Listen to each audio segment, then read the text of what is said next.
Hey guys, welcome to another episode. I'm going to go today a little bit more on how the CISA exam is going to be taken. Now that everything is shut down, a lot of people are in lockdown, not many places are congregations of people. So definitely ISACA has taken a further step, and now rather than going to a place to take the exam specifically for the CISA, but that's also applicable to other ISACA certifications, rather than going to a place, they are trying to help you and take the exam from home.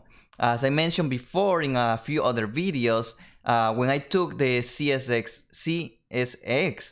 certification from ISACA, it was from home.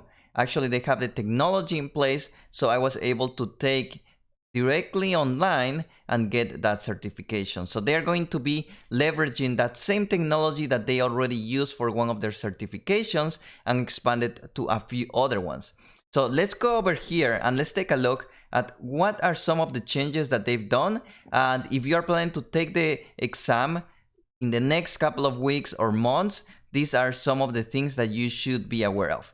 So first of all, if you come over here to the ISACA site, you will see the remote testing, and you can take the testing for any of these four testings: the CISA, the CRISC, the CSM, and the CGAIT.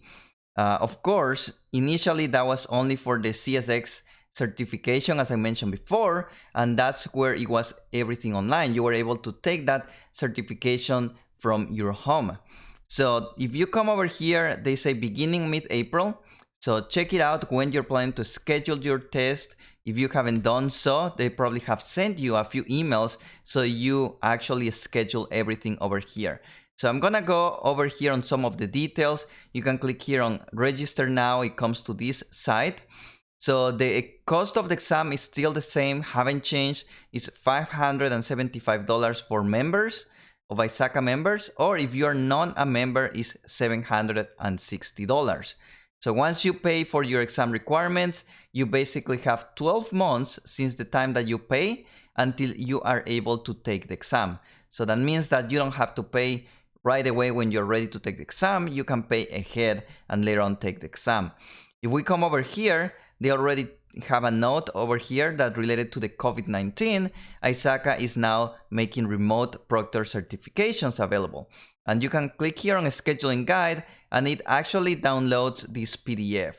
And this PDF file is a step-by-step on how you should be doing on scheduling. And they use this company called PSI to do the remote proctoring. So I'm not gonna go through all of these details because they already have a really good PDF step by step, but I'm going to tell you a little bit more on a higher level how it works. So once you already purchased your exam, over here you go to the PSI website, and here you're able to schedule when do you plan to take your exam. Now, whenever you want to take your exam, right now this area is if you are planning to go to a location, but it's going to be very similar if you are going to be doing online. Now let me go over here, and over here is where it's going to be very similar for the online details, where it's going to send you an email and it's going to tell you which URL you have to go in order to take the exam. They also give you another URL that you can use to test your computer and your equipment. Now, here's how this works, because they have to make sure that you are alone in your computer and you're dedicating your time to the exam and you're not consulting with someone either in the same room or over the phone or over the internet. There are a few technologies that PSI have in place to make sure that the exam is being taken fairly.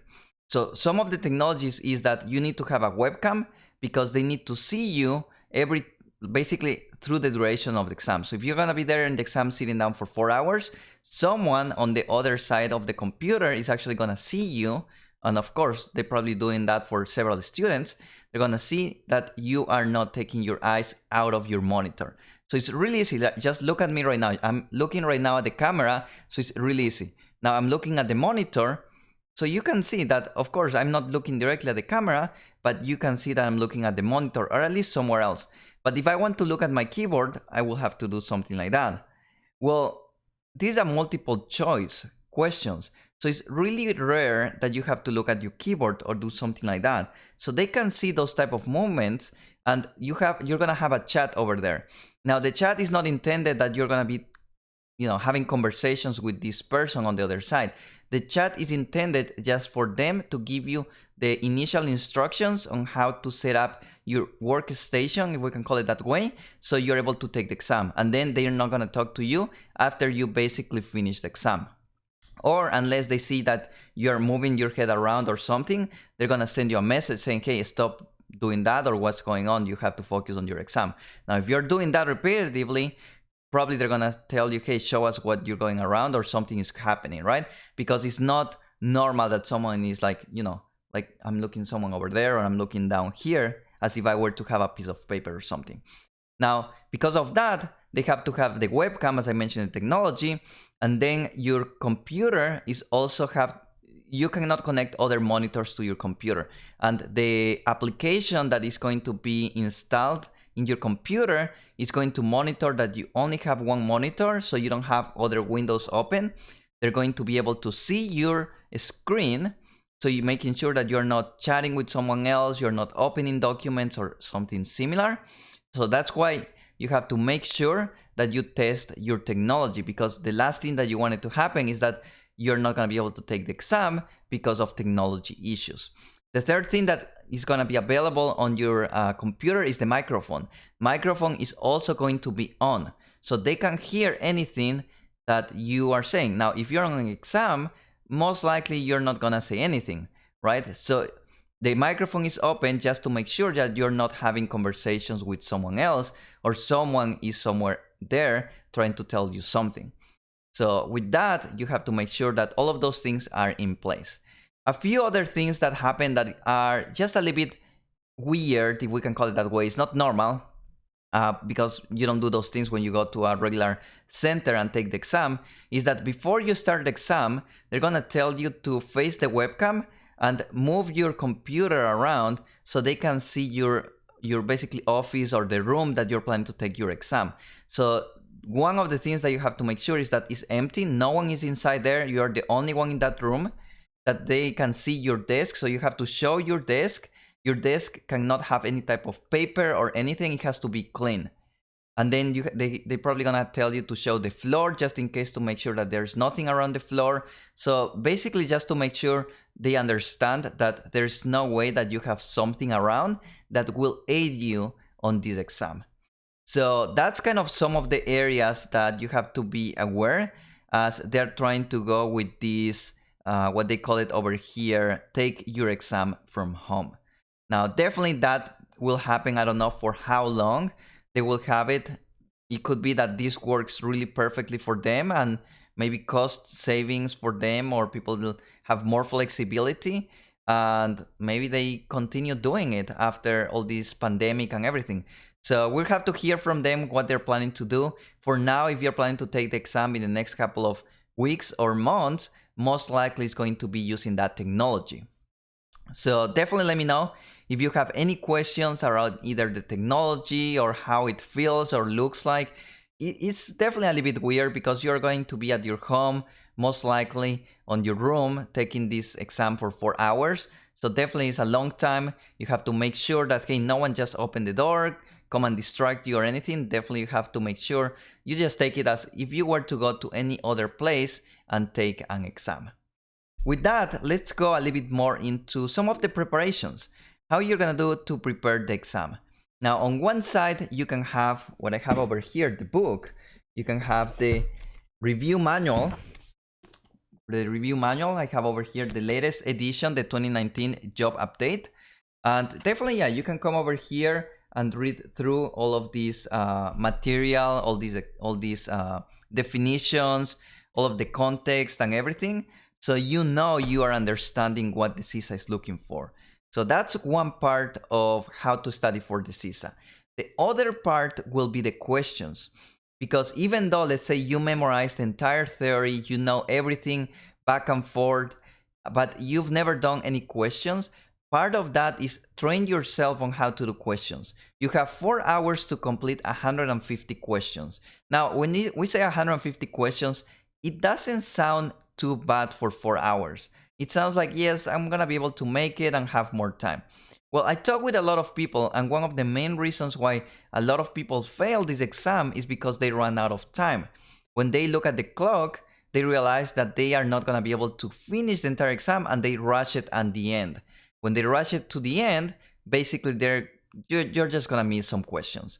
So that's why timing and making sure that you are also training on how to take these questions, training yourself how to do multiple choice, training yourself how to complete each question in about 1 minute. Because if you look at it, we have 4 hours for 150 questions. That is 1.6 minutes. That's a little bit over a minute and a half for each question. So that means that some questions probably you're gonna do faster, and other ones you're gonna take a little bit longer of time. And you want to make sure that you read the question at least 2 to 3 times to make sure that you're understanding everything, that you look for the keywords in the question, and then you have to look for all the answers. Don't just look at the answer that looks like is the correct and stop there.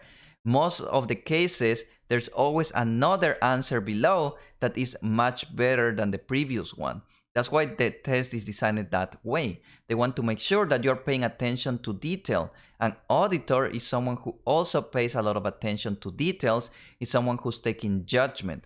The other part that you're gonna find on the questions is that you're gonna end up with 2 potential answers. Both of them are going to be correct, yes, but CISA is going to look for the first one. It's going to look for the best one. It's going to look for the greatest one.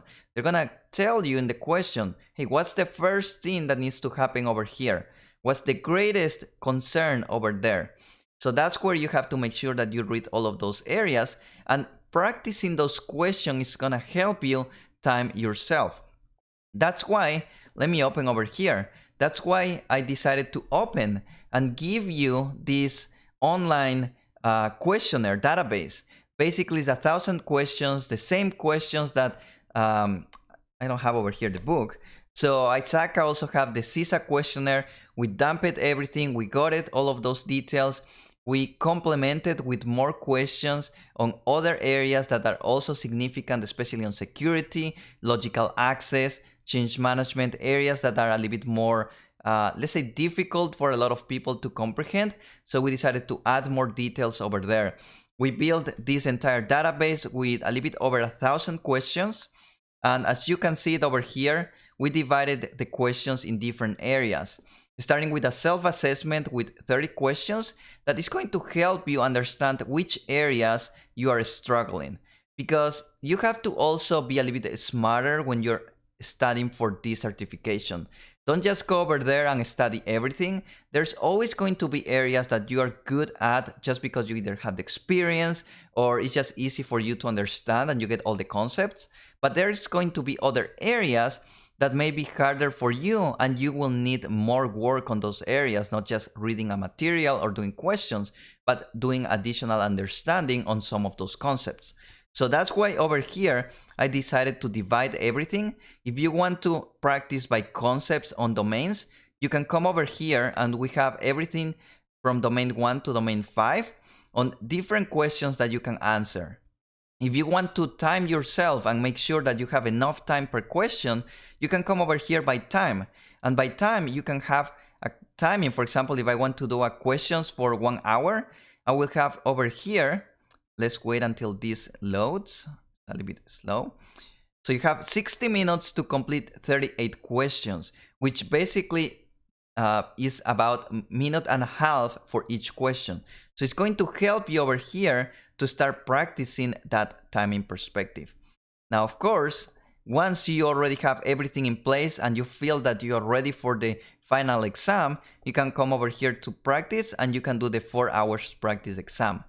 Now, you will have unlimited access to all of these questions. Now, you're probably going to be asking, hey, I didn't saw over here that you have 1,000 questions. It's only 5, 10, 15, and 20 questions. Well, one of the reasons is that all of these questions are randomly selected. So it's not that if you already do the 5 questions, means that you cannot do those ones again. So let me show you. And one of the reasons why we decided to keep it shorter is that you need to finish the entire exam in order to get these statistics. Like if we come over here to this reporting tells you how many questions you missed, how many questions you already have done in each of the domains, and over here, what's your score. Now, we cannot give you a score if you don't finish a question.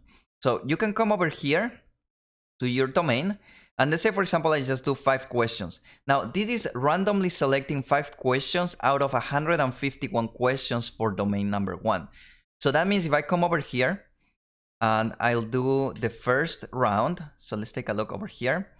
So it says, which of the following represents an example of a preventive control with aspect to IT personnel? So let's say you close it, or you don't finish, or you finish it and you're done with that one. Next time that you come over here and you press no, you see you're gonna have another 5 different questions. And if you see over here, you can see all of these questions. So every time that you start an exam, it's gonna give you new questions.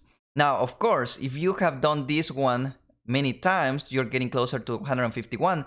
Now you're going to see repetitive questions, but it's going to help you to re-understand everything. Because sometimes what happens is that you have the correct answer on a question, but sometimes it's almost out of luck, right? So sometimes it's good for you to do some of the questions multiple times. But again, when I mention 1,000 questions, it's not that you're gonna have the entire 1,000 questions over here, because that's gonna take you like days to be able to complete that quiz. And you want to make sure that you also have a feedback on how are you doing in terms of completing those questions, how are you doing in terms of what is the correct answer, what's incorrect, and understanding why something is correct versus not correct.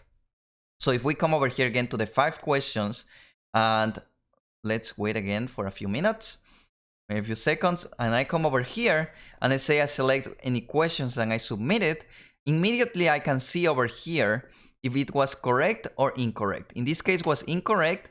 It says that the correct question is D, the correct answer is D because of all these things, and this is why A, B, and C are not correct. Now, what's the difference between this type of quizzes over here versus the practice quiz? So when you do a practice quiz, like all the other quizzes, except the prep quiz, the self-assessment, and the practice, all the other quizzes are going to tell you if it's correct or not after you finish answering each of the questions. Like over here, if I finish the first question and I submit it, it's gonna tell me. Because I want to know right now, as I'm learning right now. But later on, as you are progressing and you feel you have a better grasp on the different domains, you want to do, for example, a practice exam.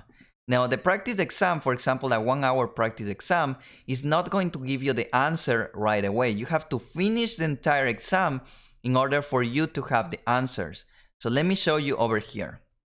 Now I have 60 minutes. So if I come over here, you see I don't have the submit.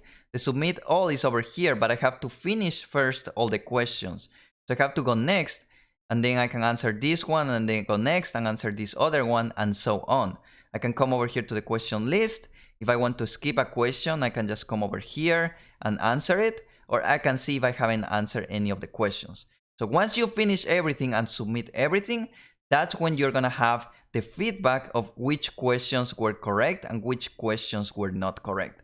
So that's the biggest difference between doing questions by domain or by time versus doing questions by practice. Same thing for the self-assessment. If you want to take the self-assessment to understand which areas you need more study, you can come over here, and again, very similar to the other one, it's not gonna give you the answers until you finish everything, because we want to make sure that you are not focusing on if you selected the correct or incorrect one, but we want to make sure that you're focusing on the understanding of the questions and the understanding of the answers as a self-assessment. Again, you're gonna see this dashboard over here. You can see how many questions you missed and what's the progress in terms of which domain you have done. With that, I hope that helps you a lot on terms of studying to the CISA. Let me know if you have any questions. I will have every week lives. Right now, I just open a poll because I wanted to know which time works for everyone, or at least the majority. And I want to make sure that I'm taking a lot of the time during those weekly lives to either go through questions that anyone have it, or we will just come over here and I can just open something over here like this one, and we can just go over here through the questions, and I'm gonna be explaining each of those ones, not necessarily what's the correct answer, but what the question is looking for. Because in many cases, there are questions that they have way too much detail. Like for example, this one. If you read this one, definitely have a lot of details over here. And some of those details may be important and some others not. So with that, we're gonna do through all of those things. I usually do those weekly. So make sure that you tune up to our weekly lives. If you cannot make it, no worries. I re-record all of those ones. I'll make it available in our Facebook group. So if you have access to a Facebook group, you're more than good to go. If you're watching those replays, you can still comment with any questions. I will be available there and I will be trying to answer any of those questions. With that, let me know if this helps, this database. Some of you ask me how I can get access to this database and how I can get access to this database. So right now, I'm opening all of this database for pre-sale. Pre-sale meaning that we are not selling right now this online database to the public. I wanted to open to you guys because you're part of this great group and I want to help you with. So this is not going to be open until next week. I'm planning to open it on the 22nd. April 22nd is the launch day of these online databases. And right now I'm just finalizing a few things. As you can see over here, there's going to be more reports. Right now it only gives you the 5 last sessions. We're going to have more reporting there. So we're going to be working on those things during this week. But as part of that, I want to give you this great offer. If you actually purchase this online database before it goes live, I'm giving you almost like a 95% discount. I'm planning to sell the entire database for a 12-month access for $398.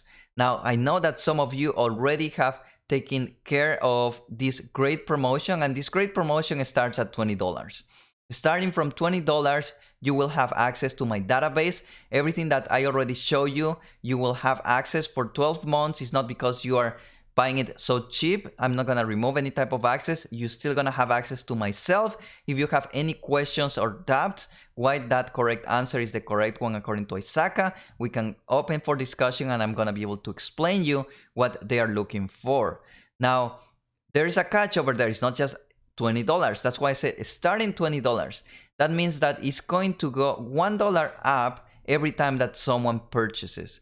So if, for example, right now, Jones purchase it for $20, well, next time that someone wants to purchase it, it's going to be for $21. And then it's going to go up to 22, 23, 24. I think right now, I just opened that a few hours ago. Right now, we're like in $24 or $25. I don't remember. You have to look over there depending on what time of the day you're looking at this video, when it's happening, etc. And basically that promotion is going to be available until the 22nd, before we do the launch time. After the 22nd, anyone who wants to have access is going to have to pay full price, basically $398. So that's why I want to encourage you to take advantage of this great promotion. For about $20, you're able to get this great database. Now, of course, not everything is for free. And one of the trade-offs that I'm giving it to you, because I'm giving so cheap, like $20 is really, really cheap according, like if you look for any type of databases, usually it goes for like $200, $300, $400. So definitely is a massive, almost 95% discount. So the only thing that I'm asking for you to do is to record a video testimonial. Basically just do a 10 seconds testimonial on how do you think the system looks for you, how the questions have helped you, did you find that useful, is it helping you to assess and start studying for the CISA exam, or if it's helping you also to solidify those concepts in terms of what you should be thinking on those questions. So something about like 10 seconds is more than enough. Let me share my screen to show you how to do that. So once you have access over here, there's a link to video testimonial. If you click over there, there's a few instructions on how to do it. I added a few questions over here just to help you. Something like I put over here 30 seconds. If you want to do it 30 seconds, it's totally fine. 10 seconds is more than enough. It doesn't have to be something complex. And then once you're done, you just upload it over here. You can do it this from your phone directly, or you can do it on your computer. Everything works over here. If you have any issues, definitely let me know. And here's kind of the fine print. The fine print is that you have to give me a video testimonial before we launch this product, before April 22nd. So if you don't send me a video testimonial before April 22nd, I will have to cancel your account. I definitely will reimburse your money. I'm not gonna keep it or anything. I'm gonna reimburse your money and I'm gonna cancel your account. And definitely if you want access later on, you're gonna have to potentially pay full price because it's gonna go full price after April 22nd, which is the launch day.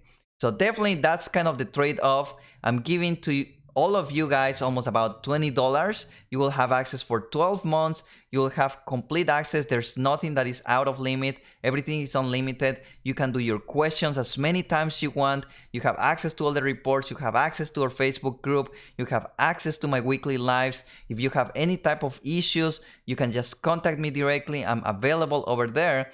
So definitely I hope you take the opportunity over here. I will leave the link below of this video in the comments where you can sign up, and I hope to see you on the other side.